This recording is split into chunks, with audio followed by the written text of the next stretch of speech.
40 yaşından sonra hani ben anladım peygambere niye 40 yaşında geldiğimiz peygamberlik. O 40 yaş gerçekten insan çok olgunlaşıyor 40 yaşından sonra. Duvardan atlamış yani bildiğin duvardan adam atlamış gelmiş. Abla diyor ben diyor berber açacağım. Yani diyorsun ki tamam hani en azından çorbada benim de bir tuzum oldu, bir katkım oldu.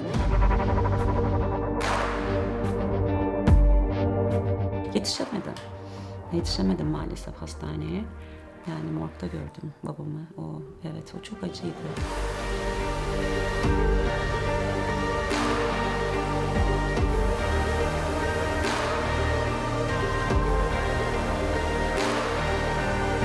Merhaba, ben Öykü Hanna. 26 senedir Amerika'da yaşıyorum.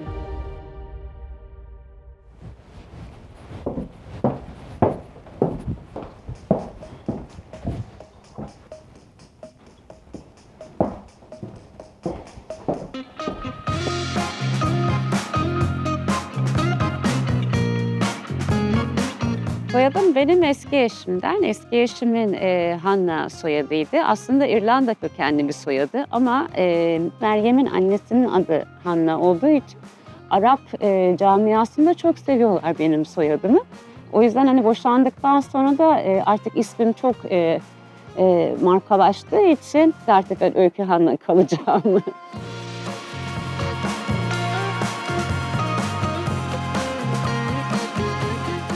Annem ev hanımı ama babam benim çok girişimci bir insan olduğu için babam yani hep böyle mimar benim babam ama müteahhitlik yaptı.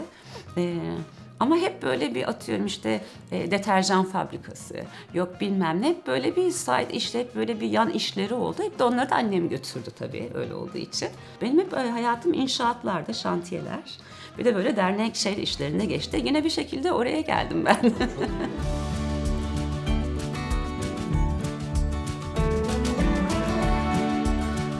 Buraya gelmem aslında biraz ani oldu.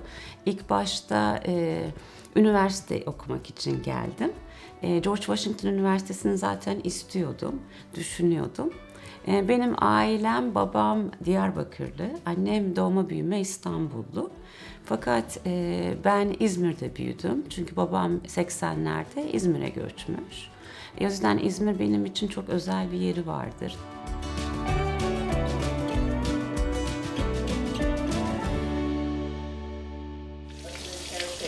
Couldn't have been avoided if the emergency alerts had been activated sooner.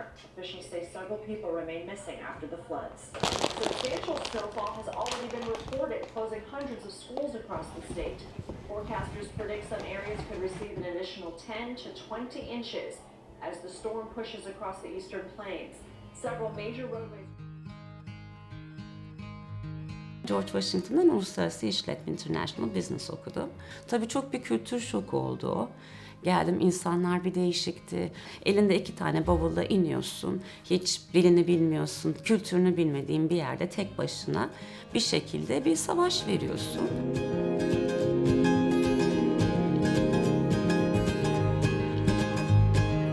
16 yaşından falan burada çalışmaya başlıyorlar. Ve hani zengin, fakir hiç fark etmiyor. Herkesin çocuğu çalışıyor burada. Dedim ben de çalışacağım. Gittim ve tabii orada ne iş buluyorsun? Garsonluk buldum. Ama iyi oldu, çok iyi oldu çünkü dilim çok gelişti öyle. Hani İngilizce hani o konuşma İngilizcesi gelişti. Ondan sonra kültürü daha iyi tanıdım. Bir de kendi kendime para kazanmak, bir şeyler yapmak bana çok iyi geldi. Çok hoşuma gitti. Okul ortalamam yüksekti. Çok yüksek dereceyle mezun olunca orada 5 tane başka bir Türk arkadaşımla Dünya Bankası'na İFC'ye girdik. Orada da senelerce çalıştım proje bazlı. Oradan sonra başka çok kurumsal şirketlerde çalıştım Amerika'da. Sonra eşimle tanıştım. Evlendik. Sonra 2007'de oğlum oldu Kaan. Şimdi işte neredeyse 17 yaşında. Kızım doğdu Alara. Şimdi o da 15 yaşında. Eşim Amerikalı, Michael. Tabii şimdi annem babamla, dedim ki babamdan istemen lazım beni. Nasıl yani falan dedi. İşte dedim hani burada da var hani evliliğe elini istiyorsun. Burada da hani isteme işi var ama babam bir düşüneyim dedi. O kısmı dedi ki bana, baban neyi düşünüyor? Babam mı benimle evlenecek dedi. Dedim bizde adet böyle falan. Tabii oraları falan komikti ama aslında hani kültür farkı bazen de iyi oldu. Çünkü hani atıyorum ailelerde hani bir şey olsa kültür farkı var diyorsun, kaynıyor araya.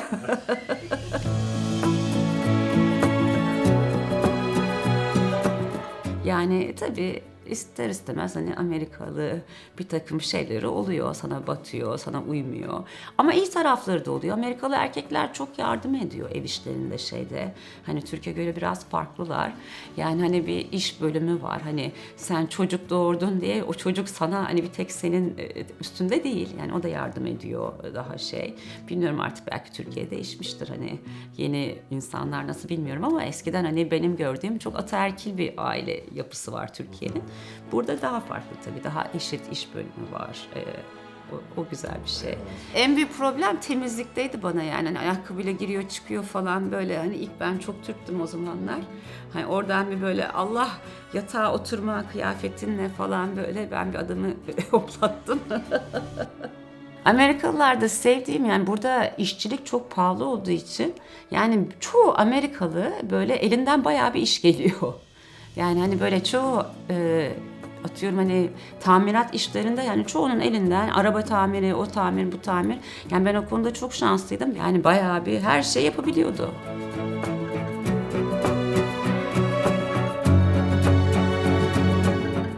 Eşimle ayrıldık. Yani ben istemedim aslında ayrılmayı. Öyle bir onun gönlü kaydı. Öyle oldu. Şu anda hayatımda kimse de yok zaten.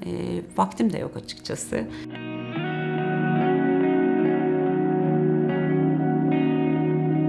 Mike maalesef 5 sene falan kanserle mücadele etti. Nisan'da öldü, bu Nisan'da vefat etti geçtiğimiz. Çok acı oldu. Tabii çocuklarla hala sıkıntılar yaşıyorum. Okula gidip gelmelerinde sıkıntı var. Üzülüyorlar. O yüzden şimdi hayatımda kimse yok. Bir vaktim de yok ona. Daha çok çocuklarla işte vakit geçiriyorum. İşlerim çok yoğun. Bak geyikler koşuyor.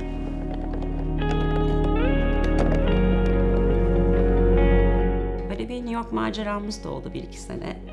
Ondan sonra işler tabii 2008'deki o mali krizle falan biz tekrar Virginia'ya geri döndük. Arıyorum, iş bulamıyorum. İnsanlara soruyorum, işte LinkedIn'den bakıyorum. Sen kimi tanıyorsun, o kimi tanıyor. Onun orada tanıdığında iş var mı falan. DC'de tanıdığım bir yakın bir arkadaşımın arkadaşı, bir ortak tanıdığımızı proje yönetimi şirketi vardı. Ama inşaat üstüne, commercial real estate, ticari emlak üstüne.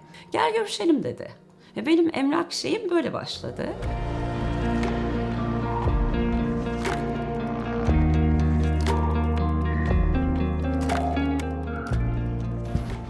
Hey Ken. Hey, Oyku, how you doing? I'm good. How you doing? Good to see you. Good to see you too. What you been up to? Working, work. You always work Running hard, around. that's for sure. Running around kids. O kadar açım ki o zaman başarılı olmaya. Çok çalıştım öyle olduğu için. Bütün kilit insanlarla tanıştım o sektörde. Kimdir, değildir. Onlar da beni tanıdılar. Güzel projeler getirdim o şirkete. İşi öğrendim. Tabii öyle olunca çevren gelişiyor. Bu sefer iş teklifleri gelmeye başladı. Bunlardan bir tanesi de şu anda birlikte hala beraber çalıştığımız Verity'ydi. Benim görevim burada, ben yöneticiyim burada. Yöneticiliğe ulaşmam da sanırım 4-5 sene önce oldu. Hem brokerage dediğimiz işte kira sözleşmeleri, satın almalar, satışlar falan onları yapıyoruz. Hem de bizim ayrıca Verity Commercial'da burada başka bir bölümümüz daha var. Onlar da proje yönetimi, inşaat yönetimi. Ben insanları çok seviyorum. İnsanlarla olmayı, insanlara yardım etmeyi seviyorum. Ve bu iş bana onu yapmama sebep oldu.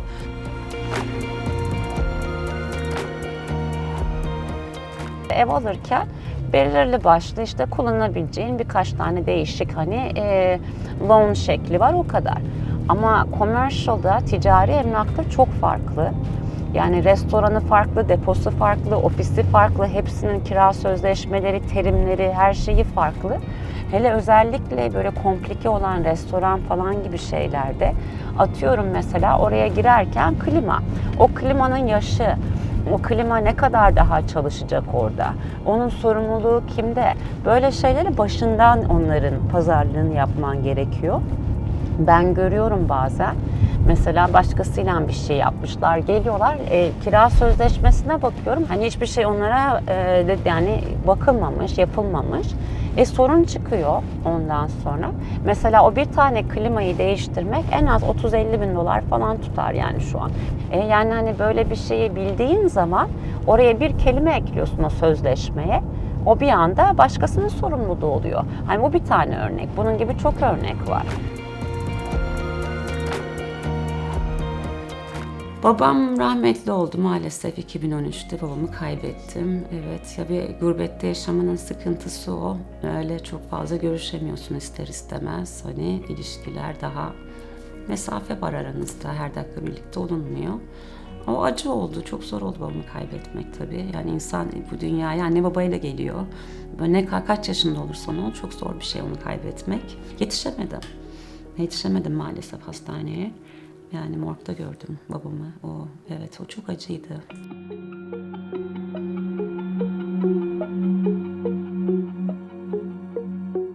Annem 2 kere kanser geçirdi, benim göğüs kanseri.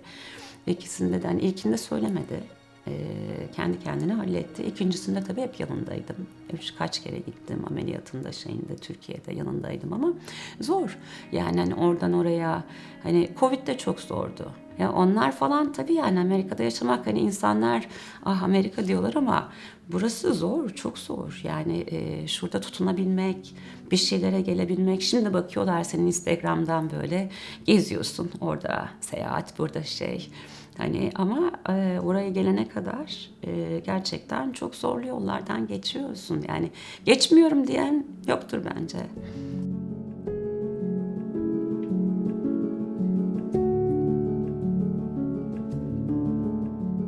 Bence Amerika'nın zorluğu şurada. Yani bu ülke, bu insanlar çok individual, çok bireysel insanlar. O yüzden de kendilerini çok geliştiriyorlar. Bizde daha bir toplum mentalitesi var. Yani hani böyle daha bir değişiktir yani hani Türkiye'de daha bir komünite şeyi var.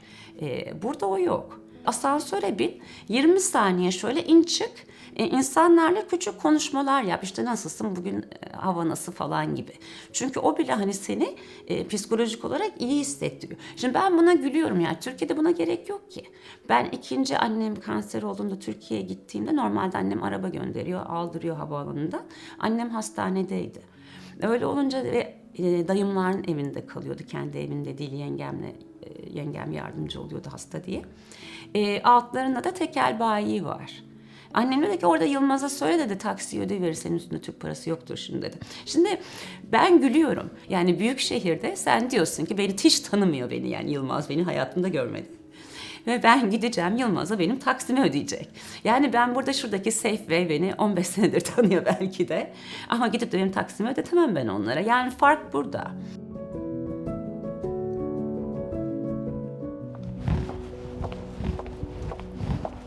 Hey Brian. That's okay, you're good. Yani ben buraya ilk geldiğimde hiç unutmuyorum Clinton zamanıydı. Ben bir taksiye bindim. Takside Clinton'a bir anlatıyorlar. Allah dedim bu korsan taksi bu adam hapse gidecek ben ineyim. Biz alışmışız Türkiye'den yani öyle Cumhurbaşkanı'na bir şey söyleyemezsin. Tabii bu ülke öyle değil. Eşitlik var. Ben onu hissediyorum ve özgürlük var yani. Hani tamam medya bias diyorlar oydu budu ama en azından senin bir kişisel özgürlüğün olduğunu düşünüyorum.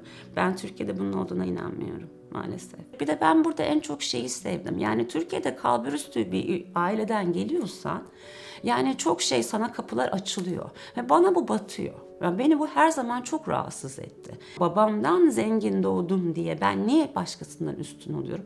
Ben bunu sevmedim hiçbir zaman Türkiye'de. Ama burada bu yok.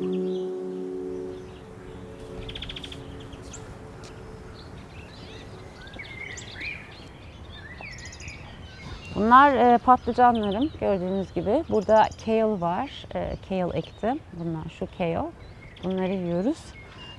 Domatesler bitti tabii artık sezon yani öldüler hani şeyler kalmadı fazla ama burası komple domatesdi. Bu ev 1700'lerden çok eski bir ev. Çok karakteri olan bir ev. Şu ön taraftaki kolonları, şu kolonları 1920'lerde 30'larda yapmışlar. Buraya da güzel bir kronolojik sıralama yapmışlar. Kimlerin burada yaşadığı falan. İşte burada 1694'ten başlıyor.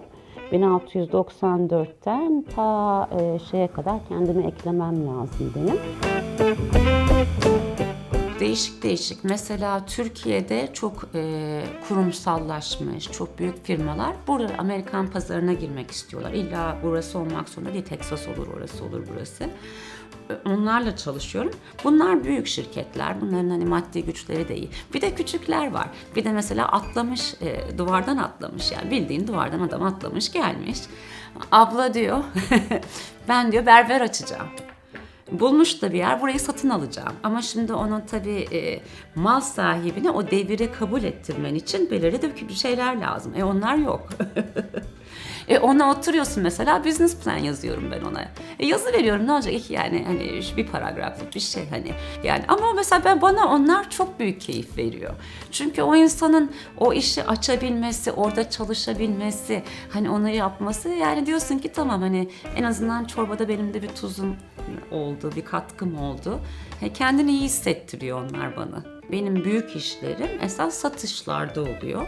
Daha yeni bu Ağustos'ta 15 milyon dolar sattım. Yani onlar büyük satışlar tabii. Mesela çok büyük Amerikan şirketleriyle çalışıyorum. Bunlar government contractor dediğimiz devletle iş yapıyorlar. Mesela bir tanesi Georgia'da yeni işte 50 bin square feet yer tuttuk onlara. Hava kuvvetleriyle işleri vardı.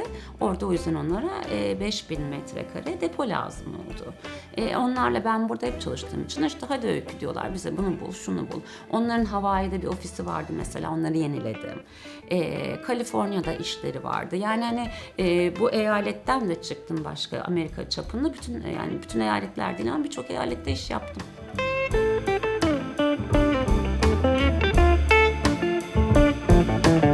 40 yaşından sonra hani ben anladım peygambere niye 40 yaşında geldimmiş peygamberlik. O 40 yaş gerçekten insanın çok olgunlaşıyor 40 yaşından sonra. Bilmiyorum, ben çok olgunlaştığımı düşünüyorum 40'tan sonra. Tabii 40'tan önce bakıyorum böyle hayatımda çok hızlı gitmişim bazen. O hızlı giderken arada yani atladığın şeyler oluyor. Hani o yüzden şimdi daha hayatta biraz yavaşladım. Daha yavaşladım derken tabii iş konusunda yavaşlayamıyorsun ama en azından ilişkilerimde eskiden daha çevreme açıktım. Şimdi daha birazcık o çevrem daraldı. Hem zaman açısından, dostluk açısından insanları birazcık daha seçiyorsun işte yani kimle görüştüğünü, kimle şey yaptığını o açılardan. Tabii yani şimdi geriye dönsem 20 sene önceki bene yavaşla derdim herhalde. Biraz daha yavaş git. Ama yavaş gitsen de bir takım başarılar öyle gelmiyor. Zor.